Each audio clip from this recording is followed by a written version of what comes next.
چونکہ قلمی نسخوں میں ورقے کا نمبر دیا جاتا تھا، صفحے کا نمبر اس وقت نہیں چلتا تھا، تو 239 اور 240 ورق پر انہوں نے اس کی وضاحت کی اور کہا کہ یہ مذہب ہے امام مالک کا، ان کے اصحاب کا، اور سب کا ذکر کرتے ہوئے فرماتے ہیں لا اعلم احدا من المسلمین اختلف فی وجوب قتلہ، میں نہیں جانتا کہ مسلمانوں میں سے کسی نے اس مسئلے میں اختلاف کیا ہو، یہ اتنا اتفاقی مسئلہ ہے۔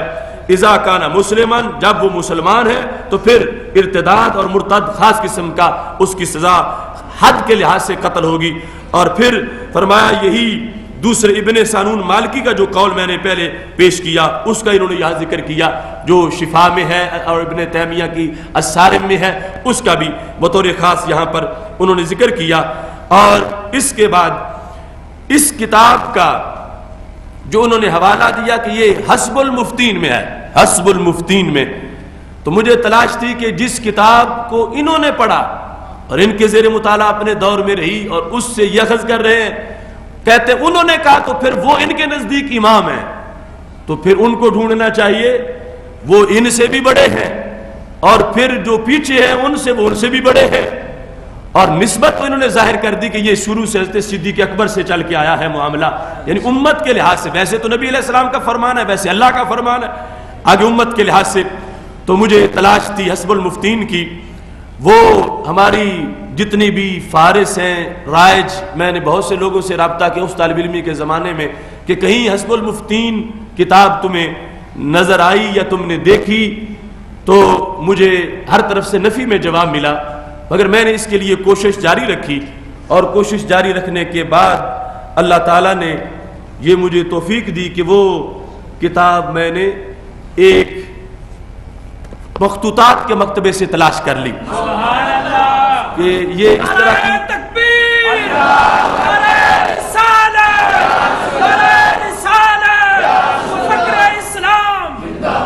یہ 2 جلدوں میں حضرت قاضی عبد المعالی بن خواجہ البخاری ان کی کتاب ہے، اور ان کا باقاعدہ تعارف میں نے جو ہمارے پہلے سورسز تھے مطبوعات ان سے تلاش کر کے ان کی کتاب کا تعارف، اور پھر میں نے عبارتیں جو پہلی کتابوں میں ان کی درج کی وہ اس میں سے تلاش کر کے اپنے تحقیقی سورسز سے یہ اطمینان کیا کہ واقعی یہ قلمی نسخہ ان کا ہے، یعنی وہی کتاب ہے جس کا حوالہ ہو بہو یہ لفظ اس میں سے ملے جو شاہ عنایت نے اپنے زمانے میں لکھے، اور اس کے علاوہ ہمارے فقہا اعلی حضرت فاضل بریلوی رحمۃ اللہ علیہ جیسے لوگوں کی تشریحات کے اندر جو حوالہ جات تھے پہلے محققین میں، تو اس طرح میں نے اس کتاب کی اس حیثیت کو فنی طور پر بھی اس کو ثابت کیا اور لکھا، اور اس کے ساتھ ساتھ وہ عبارت جس کا حوالہ شاہ عنایت قادری رحمۃ اللہ علیہ نے دیا ہے وہ اس میں سے ہو بہو نکلی، اور اس سے مزید آگے میرے لیے دروازے کھلے کہ انہوں نے یہ تحقیقات کہاں سے حاصل کی، اور پھر ان سے آگے یہ مسئلہ میں نے بیان کیا۔ اس کتاب کے یہ جو دوسری جلد ہے اس کا مخطوطے کا صفحہ 337 ہے، اس کے اندر انہوں نے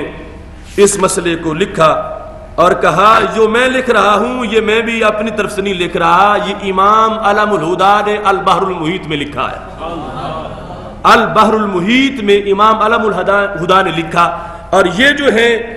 یہ امام ہیں 10ویں ہجری کے، 10ویں صدی ہجری، اس میں انہوں نے یہ تحقیقات اخذ کی، اور ان کی کتاب سے شاہ عنایت صاحب نے یہ پنجاب اسمبلی کے سامنے شار فاطمہ جناح پر جن کا مزار ہے انہوں نے اپنی کتاب غیرت الحواشی کے اندر اس کو ذکر کیا،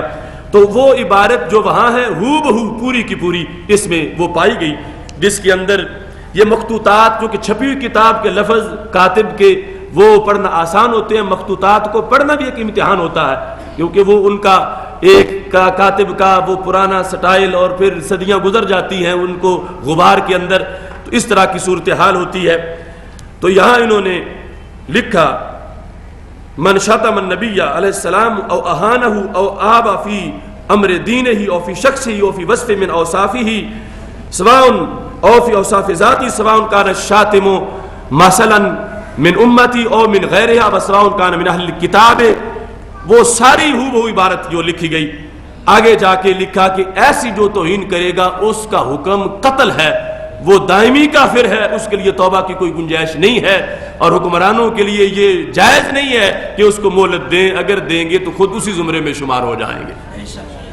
اب یہ 10ویں ہجری والے کوئی آج کے حکمرانوں کو دیکھ کر تو فتویٰ نہیں دے رہے تھے،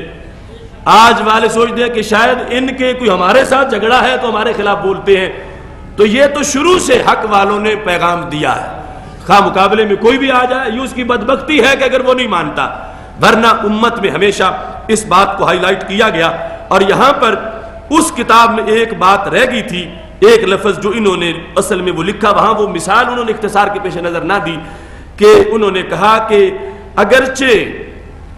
قتل کرنے میں، گستاخ کو مارنے میں دینی فوائد بھی جاتے ہوں تو ان کی پرواہ نہ کرو، یہ بڑا دینی فائدہ ہے کہ گستاخ کو مار دو، اگر اس کو مارنے سے ملت اسلامیہ، مملکت اسلامیہ کے دینی فوائد بھی جاتے ہو تو کہتے ہیں جانے دو، وہ نہیں بچنا چاہیے۔ اب اس کی مثال کیا ہے، دینی فائدہ کیسے ہو کہ جو جا رہا ہے؟ تو حسب المفتین کے اندر امام بخاری جو اس ابو المعالی بخاری ہیں، انہوں نے کہا کہ اس کی مثال یہ ہے کہ قتل القضاة والولاة والعمال، کہ یہ خطرہ ہے کہ ہم اگر ذمی عیسائی یہودی گستاخ کو ماریں گے تو جس قاضی نے فتویٰ کیا وہ قاضی قتل کر دیا جائے گا، کہ اس مقتول کے شتونگڑے شرارتی پاور میں بڑے ہیں، وہ نشانہ بنائیں گے اس قاضی کو جس نے فتویٰ دیا، نشانہ بنائیں گے اس گورنر کو، عمال کا لفظ بولا کہ جس نے نگرانی کی قتل کی، اور ولات نشانہ بنائیں گے اس بادشاہ کو کہ جس کی حکومت میں قاضی کے فیصلے پر عمل کیا گیا۔ تو امام بخاری معالی نے حسب المفتین میں لکھا، اگر بادشاہ قتل ہو جائیں، اگرچہ گورنر قتل ہو جائیں، اگرچہ قاضی قتل ہو جائیں، یہ سارے قتل ہو جائیں منظور ہے، گستاخ زندہ نہیں رہنا چاہیے۔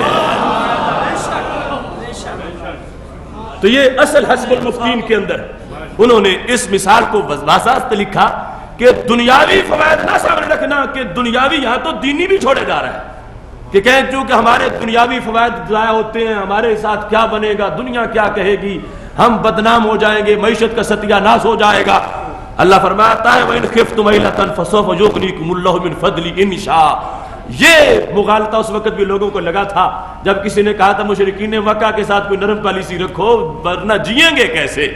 تجارت بند ہو جائے گی، سب کچھ بند ہو جائے گا۔ تو اللہ نے فرمایا وَإِنْ خِفْتُمْ عَيْلَةً، اگر تمہیں بھوک کا خطرہ ہے، فَسَوْفَ يُغْنِيكُمُ اللَّهُ مِنْ فَضْلِهِ إِنْ شَاءَ، اللہ تمہیں اپنے فضل سے غنی کر دے گا، اللہ تمہیں اپنے فضل سے غنی کر دے گا۔ تو اس واسطے میں نے لکھا کہ یہاں پر دنیاوی فوائد تو دنیاوی فوائد رہ گئے، دینی فوائد جو ہے ان کو بھی سامنے مت رکھنا۔ اگر ایسا خطرہ کسی زمانے میں آ جائے کہ گستاخ کو ماریں گے تو قاضی قتل ہو جائے گا، گستاخ کو ماریں گے تو گورنر قتل ہو جائے گا، گستاخ کو ماریں گے تو صدر قتل ہو جائے گا، انہوں نے کہا صدر بھی قتل ہو جائے، گورنر بھی، قاضی، مفتی سب قتل ہو جائیں، مگر میرے نبی کا گستاخ زندہ نہیں رہنا چاہیے۔ یہ بر صغیر کا عشق بھی ہے، بر صغیر کا فتویٰ بھی ہے، بر صغیر کی فقاہت بھی ہے، بر صغیر کا ایمان بھی ہے۔ اور یہ لوگ کہتے ہیں آج کچھ سیاسی مولویوں نے یہ شروع کر لیا ہے، تو ان کا اس وقت سیاسی منفعت کیا سامنے تھی؟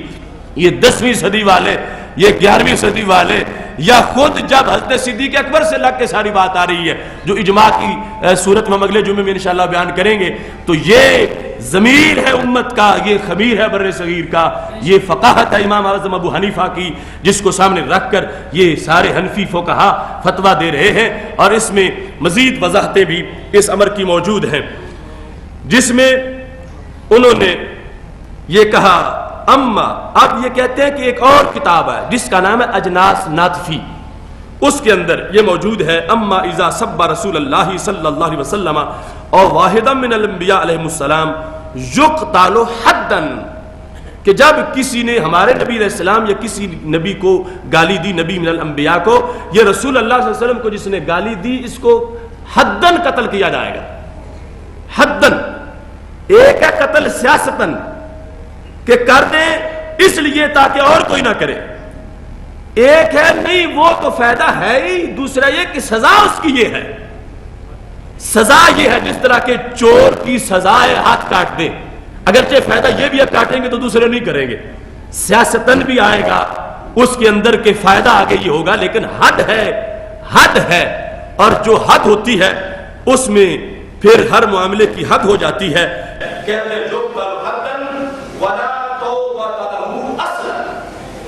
اس کے لیے بالکل توبہ نہیں ہے. آگے اس کی 2 صورتیں بنائی. کہتے ہیں ایک یہ ہے کہ کسی نے گستاخی کی، ابھی پتہ نہیں چلا تھا امت کو، وہ خود غائب ہو گیا، پکڑا نہیں تھا پولیس نے، خود غائب ہو گیا. اس کو گھیرا نہیں تھا علماء نے، رسول صلی اللہ علیہ وسلم نے، کسی کو پتہ ہی نہیں تھا، اس نے کہیں لڑائی نہیں کی اور خود غائب ہو گیا. ایک یہ صورت ہے. دوسری کو اس نے اعلانیہ کی، اسے پکڑ لیا گیا، اور جب تلوار کے نیچے آ رہا ہے تو کہتا میں توبہ کرتا ہوں. تو انہوں نے الباب المحیط سے یہ لکھا، دونوں صورتوں میں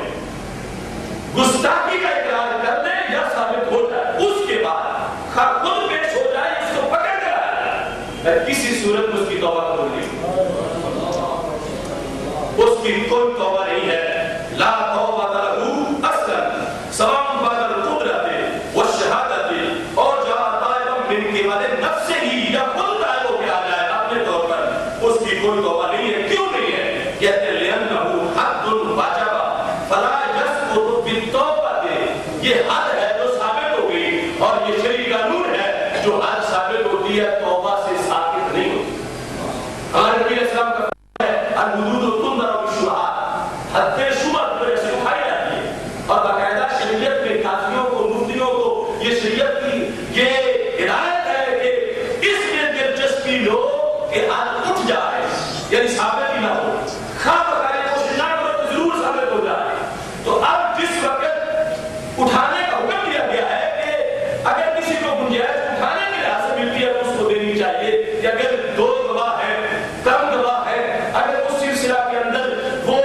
گواہ کا نصاب جو ہے وہ پورا ہوگا نہیں ہو رہا، یا وہ اقرار نہیں کر رہا، اس صورت میں دیکھا جائے گا ابھی امور کو تحقیق میں. لیکن جب گواہ پورے ہیں، اس پر گواہی دے رہے ہیں، 2 گواہ موجود ہیں، یا اس کے ساتھ عمل یا اس میں خود